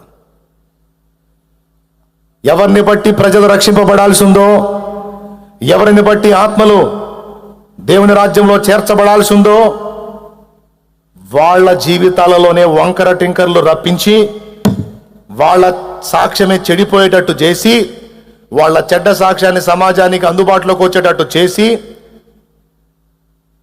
వీళ్ళ వలన అనేక మంది దేవునికి దూరం అయ్యేటట్టు వాడు కుట్ర బన్నాడు. మనం సరిగ్గా పరిమళిస్తే దేవుని కోసం అనేక మంది దేవుని రాజ్యంలో చేర్చబడతారు. అది కదా మన పిలుపు. తొందరగా చెప్పండి, అది కదా మన పిలుపు. వాడేం చేస్తాడో తెలుసా? మన సాక్ష్యం పరిమళ సువాసనగా కాకుండా దుర్గంధభరితంగా ఉండేటట్టు జాగ్రత్త తీసుకొని మన చేత పనికిమాలిన పనులు చేపించి రకరకాల శోధనల్లో పడేసి బలహీనపరిచి మన బలహీనమైన సాక్ష్యాన్ని ప్రజల్లోకి తీసుకెళ్ళి మన సాక్ష్యాన్నే చూపించి అనేక మంది దేవుని వైపుకు రాకుండా ఆయన యందు అసహ్యపడేటట్టు చేస్తాడు లూసిఫర్. వాడి దయ్యాలకు ఇచ్చిన ట్రైనింగ్ అదే. అందుకే చాలామంది ఈ విషయాన్ని గుర్తుపట్టక, అయ్యో నేను ఎక్కడన్నా వంకర అడిగేస్తే, ఎక్కడన్నా నేను దారి తప్పిన ప్రవర్తన చేస్తే, ఎక్కడన్నా బుద్ధిహీనంగా ప్రవర్తించి చెడ్డ సాక్ష్యం తెచ్చుకుంటే దానివల్ల ఆత్మలు నశించిపోతాయే, దేవునికి దూరం అయిపోతాయే అన్న భయం లేకుండా ఎవడేమనుకుంటే నాకేంటే నా లైఫ్ అని విచ్చలవిడిగా బరి తెగించి మనం అడుగులు వేసేటట్టు వాడు రేపి మన సాక్ష్యాన్నే చూపించి ఆత్మల్ని పాడు చేసే అవకాశం లేకపోలేదు. అది వాడి కుట్రలో మూడవది. ఇంకా బోల్డ్ అన్నీ ఉన్నాయి, టైం లేదు. ఈ మూడు. నాలుగవది నీ టైముని వాడు వేస్ట్ చేస్తాడు. నీ కాలం వ్యర్థపుచ్చుకోవడానికి వాడు నిన్ను ప్రేరేపిస్తాడు. నిర్జీవమైనవి పనికి మాలిన వాటి మీద, దేని మీద? పనికి మాలిన వాటి మీద నీ మనసు వెళ్ళేటట్టు చేసి నిన్ను మోసగించడానికి వాడు శతవిధాల ప్రయత్నిస్తాడు. గనుక మోసపోవద్దు, టైంని వేస్ట్ కానియొద్దు. ఒక చిన్న మాట చెప్తా. ఉరిశిక్ష పడ్డ ఖైదీకి రేపు తెల్లవారుజామున 5ంటికి ఊరి అనుకోండి,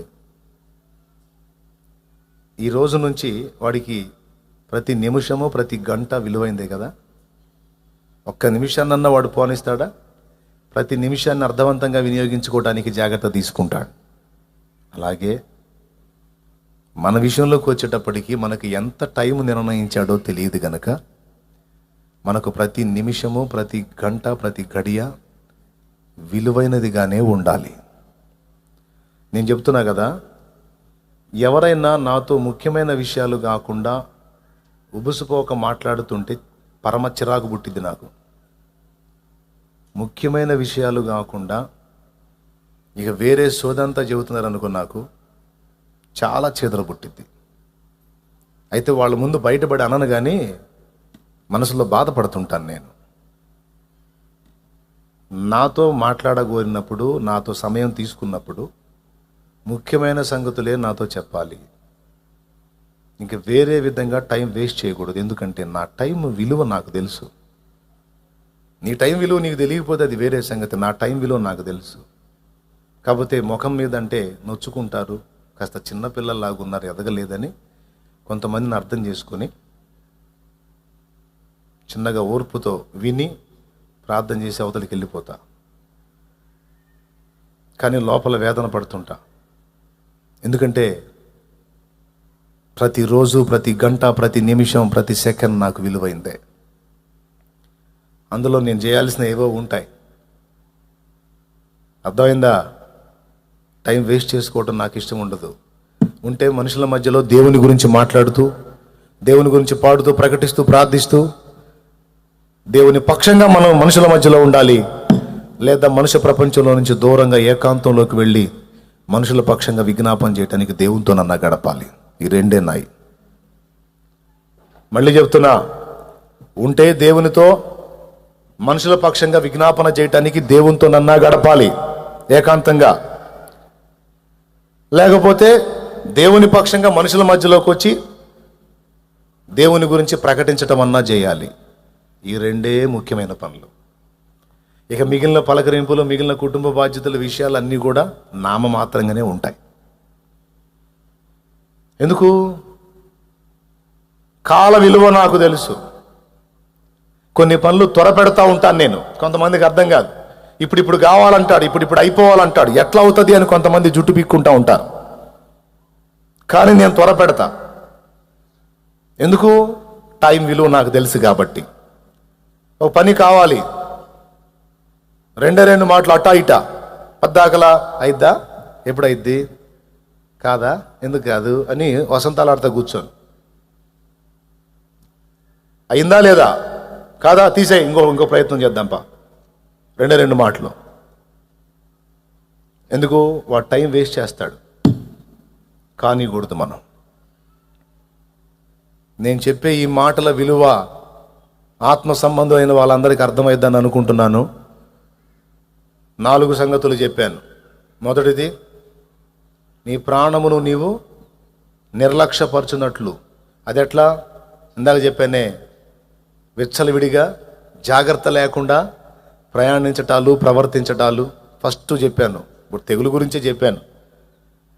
అట్లా నష్టపోయినా నష్టమేగా. తర్వాత నోటి మాటలతో చావును ఆహ్వానించి దయ్యాలను ఆకర్షించుకునేటువంటి మాటలు మాట్లాడుకుని మధ్యలో వచ్చే వ్యవహారం మన ద్వారానే స్వయంకృతంగా చేసేటట్టు చేస్తాడు వాడు. సో అది ఒకటి. రెండవది, దృష్టిని తారుమారు చేసి విలువలేనివి విలువైనట్టు, విలువైనవి విలువ లేనట్టు చూపిస్తాడు.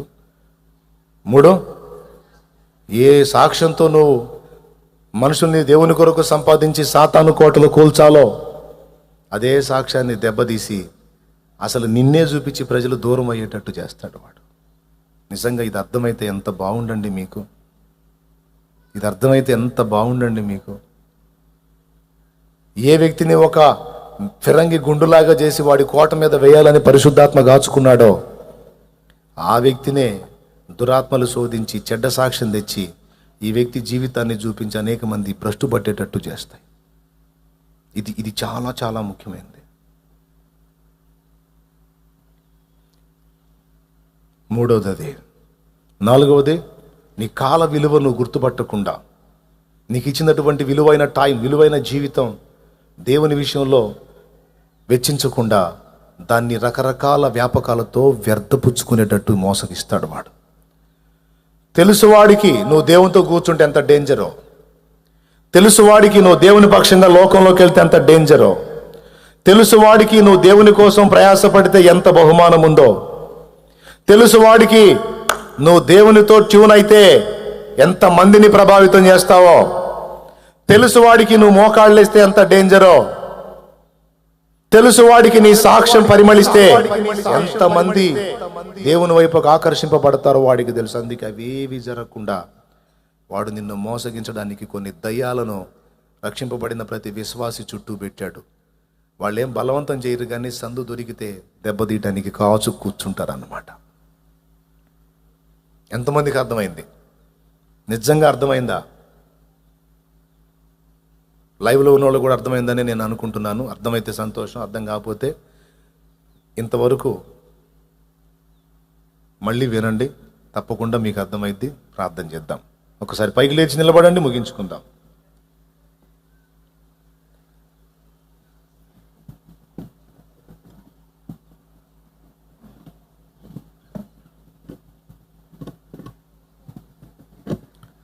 ఒక చిన్న ప్రార్థన చేసుకుందాం.